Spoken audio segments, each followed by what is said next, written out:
Congress party రైతుల చెవుల్లో పువ్వులు పెడుతుందని మంతని మాజీ ఎమ్మెల్యే పుట్ట మధుకర్ వినూత్న నిరసన చేపట్టారు.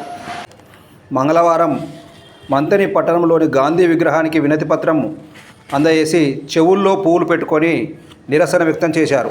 ఈ సందర్భంగా ఆయన మాట్లాడుతూ పెట్టి సంబరాల కోసం ప్రయత్నం చేస్తున్నటువంటి కాంగ్రెస్ పార్టీకి కళ్ళు తెరిపించాలని, మహాత్మా గాంధీ గారి టోపీ పెట్టుకొని ఇంకా కూడా కాంగ్రెస్ పార్టీ గాంధీ ఆశయాలని చెప్పే మాటలకు ఇప్పటికైనా వాళ్ళు కళ్ళు తెరవాలని, మహాత్మా గాంధీ గారు సత్యమే మాట్లాడాలి, అహింస వద్దని నినాదంతో వారు దేశాన్ని తీసుకొచ్చి ఇచ్చినటువంటి గాంధీ గారి పేరుతో నడుపుతున్నటువంటి కాంగ్రెస్ పార్టీ ఇవాళ 76 సంవత్సరాల స్వాతంత్రంలో ఇచ్చిన మాటను తుంగలో తొక్కి రైతులకు రుణమాఫీ చేసినామని, రైతు బంధు కాదు రైతు భరోసా అని గొప్ప మాటలు చెప్పి రైతు బంధు రైతు భరోసాను పక్కకు పెట్టి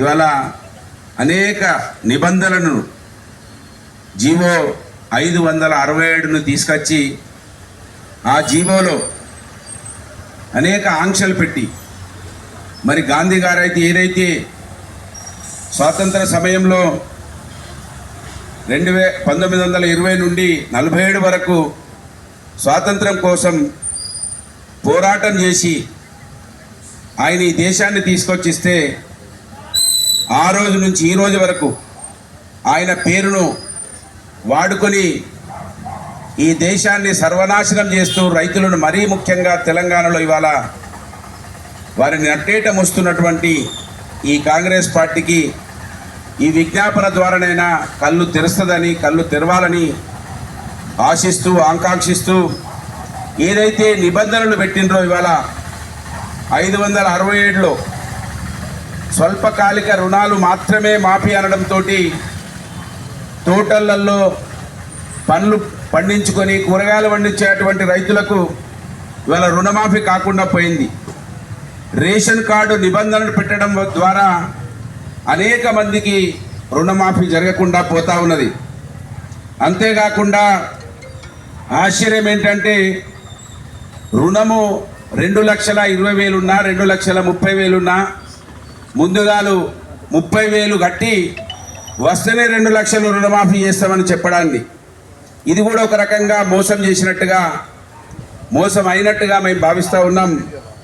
కనుక ఇవాళ మహిళలను ప్రోత్సహిస్తున్నామని, మహిళలకు అన్ని సహకారాలు అందిస్తామని చెప్తున్నటువంటి కాంగ్రెస్ పార్టీ మహిళా గ్రూపులలో ఉంటే రుణమాఫీ వర్తించదని చెప్తా ఉన్నారు. రీషెడ్యూల్ పేరు మీద పిఎం కిసాన్లో ఉన్నటువంటి వాళ్లకు వర్తించదని ఇవాళ చెప్తా ఉన్నారు. అనేక ఆంక్షలు పెట్టి రుణమాఫీ చేసినమని పాలాభిషేకాలు చేయించుకుంటా ఉన్నటువంటి కాంగ్రెస్ పార్టీ వాళ్లకు ఈ గాంధీ గారి విజ్ఞాపన పత్రంతోటైనా కళ్ళు తెరవాలని ఆకాంక్షిస్తూ ఉన్నాను. ఈ గాంధీ గారి పేరు చెప్పుకునే అర్హత మీకు కావాలంటే ఎన్నికల సమయంలో రేవంత్ రెడ్డి గారు ఉరకండి 2 లక్షల రుణాలు తెచ్చుకోండి, నేను రాగానే మాఫీ చేస్తా, కేసీఆర్ ₹1,00,000 నేను చెప్తా అని మాఫీ చేస్తున్నాడు, అవి తీసుకున్న బాధ లేదు, మళ్ళీ 2 లక్షలు తెచ్చుకోమని చెప్పిండు రేవంత్ రెడ్డి గారు. ఇవాళనేమో 2 లక్షలు దేవుడెరుగు అనేక ఆంక్షలు ఇచ్చి పడ్డాయి.